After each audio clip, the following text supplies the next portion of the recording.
Hi everyone, welcome back to my channel. तो आप लोगों ने क्वालिटी इंडिकेटर्स देखे होंगे सभी डिपार्टमेंट्स के, और एक कंपाइल अप वे में देखे होंगे NABH 5th एडिशन में। जो लास्ट में आपके क्वालिटी इंडिकेटर्स हैं वो मैंडेटरी क्वालिटी इंडिकेटर्स, तो उसमें हाउसकीपिंग सर्विसेज का इतना जिक्र नहीं होता है, या आप लोग आइडेंटिफाई नहीं कर पाते कि ये इंडिकेटर्स हम हाउसकीपिंग सर्विसेज के लिए रख सकते हैं।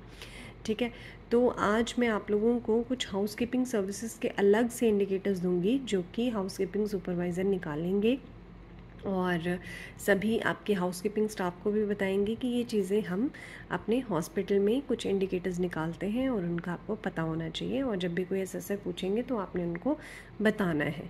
ठीक है, कुछ क्वालिटी इंडिकेटर्स हैं वो आप आइडेंटिफाई करेंगे, मॉनिटर करेंगे, उसके एनालिसिस करेंगे, रिपोर्ट बनाएंगे। तो हाउसकीपिंग सर्विसेज से रिलेटेड जो कुछ क्वालिटी इंडिकेटर्स हैं आज इस वीडियो में मैं डिस्कस करूँगी। तो गाइस, वीडियो शुरू करने से पहले मैं आपसे रिक्वेस्ट करना चाहती हूँ कि मेरे चैनल पे मेंबरशिप चल रही है। अगर आप मेरे चैनल के कंटेंट को सपोर्ट करना चाहते हैं तो ज्वाइन बटन पे क्लिक करके कर सकते हैं। अदरवाइज़ इस वीडियो के नीचे थैंक्स बटन आ रहा होगा, आप उसके थ्रू भी मुझे थैंक्स कर सकते हैं अगर आपको मेरा कंटेंट पसंद आता है और आप चाहते हैं कि मैं कंटिन्यू करती रहूँ। एक्चुअली इससे मुझे मोटिवेशन मिलती है, जब आप लाइक सब्सक्राइब करते हैं तो मुझे अच्छा लगता है कि मेरी नॉलेज जो है आप लोग तक पहुँच रही है, आप लोग मेरी नॉलेज को सपोर्ट कर रहे हैं। तो ये जस्ट एक तरीके का मोटिवेशन हो जाता है, इसलिए मैं ये बोल देती हूँ आप लोगों को। तो चलिए आज की जो वीडियो है हम शुरू करते हैं। तो सबसे पहली चीज़ जो है हाउसकीपिंग में, आप पेशेंट सेटिस्फेक्शन रेट, ये आपने सुना होगा। अब आप सोच रहे होंगे कि इसको हाउसकीपिंग सर्विसेज में डाल दिया। तो patient satisfaction rate for housekeeping, ये जनरल इंडिकेटर्स हैं, ये कहीं भी आपको NABH की गाइडलाइंस में नहीं मिलेंगे या NABH के स्टैंडर्ड्स में कहीं नहीं मिलेंगे, क्योंकि कुछ जो इंडिकेटर्स हैं वो स्टैंडर्ड के बीच में भी हैं, ये मैंडेटरी इंडिकेटर्स में भी नहीं होंगे। तो ये कुछ इंडिकेटर्स हैं जो कि हम खुद बना के अपनी क्वालिटी को मॉनिटर कर सकते हैं हाउसकीपिंग सर्विसेज में। तो patient satisfaction rate for housekeeping, ये आप क्वालिटी इंडिकेटर रख सकते हैं, इसको मॉनिटर कर सकते हैं specific to housekeeping services. Second जो होगा वो हो सकता है compliance rate to safety practices while doing housekeeping functions या फिर activities। ठीक है, कि जब भी आप हाउसकीपिंग की एक्टिविटीज़ कर रहे हैं, जैसे कि आप मोपिंग कर रहे हैं, तो इस टाइम पे आप कितनी सेफ्टी को फॉलो कर रहे हैं, कितने आप स्टैंडर्ड्स प्रिकॉशंस को फॉलो कर रहे हैं, उसका कंप्लायंस रेट क्या है वो आप निकाल सकते हैं। ठीक है, ये एक और इंडिकेटर्स आप ऐड कर लीजिए अपने हाउसकीपिंग सर्विसेज में। थर्ड है कंप्लायंस टू बायोमेडिकल गाइडलाइंस।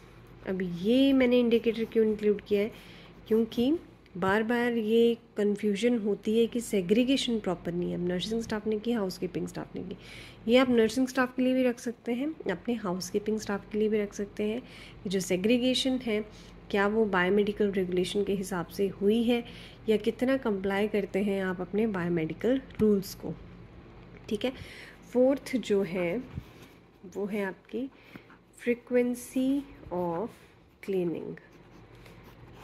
अब फ्रीक्वेंसी ऑफ क्लीनिंग का आपने कंप्लायंस रेट निकालना है। ठीक है, एज पर योर पॉलिसी, आपकी पॉलिसी में फ्रीक्वेंसी डिफाइन होगी। ठीक है, आपके क्वालिटी मैनेजर्स ने जो आपकी पॉलिसी बनाई होगी हाउसकीपिंग सर्विसेज में, उसके क्लीनिंग के प्रोटोकॉल में फ्रीक्वेंसी डिफाइन होगी। तो क्या वो फ्रीक्वेंसी के अकॉर्डिंग आप चल रहे हो, क्या आप कंप्लाई कर रहे हो उस फ्रीक्वेंसी को, तो ये आप एक ऐड कर सकते हो अपना quality indicator for housekeeping services. एक आप ऐड कर सकते हो कि NSI रेट क्या है आपके हाउसकीपिंग स्टाफ के लिए, कि मतलब जैसे निडल स्टिक इंजरी कुछ डिफरेंट कैटेगरीज में हो गई, मान के चलो आपके कोई भी मंथ में, मान के चलो जनवरी में आप देखो हाउसकीपिंग की 2 निडल स्टिक हुई है, डॉक्टर की 1 हुई है, नर्सिंग की 2 हुई है। तो इसमें आप देखेंगे कंप्लाई, और आपका जो हाउसकीपिंग स्टाफ है मान के चलिए 10, तो टोटल में से आपकी 2 नीडल स्टिक हुई है हाउसकीपिंग स्टाफ की। तो ये भी आप रेट निकाल सकते हैं कि नीडल स्टिक इंजरी जो है हाउसकीपिंग स्टाफ में कितनी हुई है। ठीक है, तो ये कुछ 4-5 इंडिकेटर्स हैं, और इंडिकेटर्स भी आप बना सकते हैं। ये मैं इंडिकेटर की वीडियो में हमेशा बोलती हूँ कि आप अपने एडिशनल इंडिकेटर्स बना सकते हैं, इससे आपको असेसर्स भी नहीं रोकेंगे। बट जब आप प्रेजेंटेशन में एक्सप्लेन करेंगे तो सबसे पहले आपने अपने जो NABH के रिक्वायरमेंट के अकॉर्डिंग मैंडेटरी इंडिकेटर्स है वो एक्सप्लेन करना है, उसके बाद ही आप एडिशनल चीज़ें इंक्लूड करेंगे।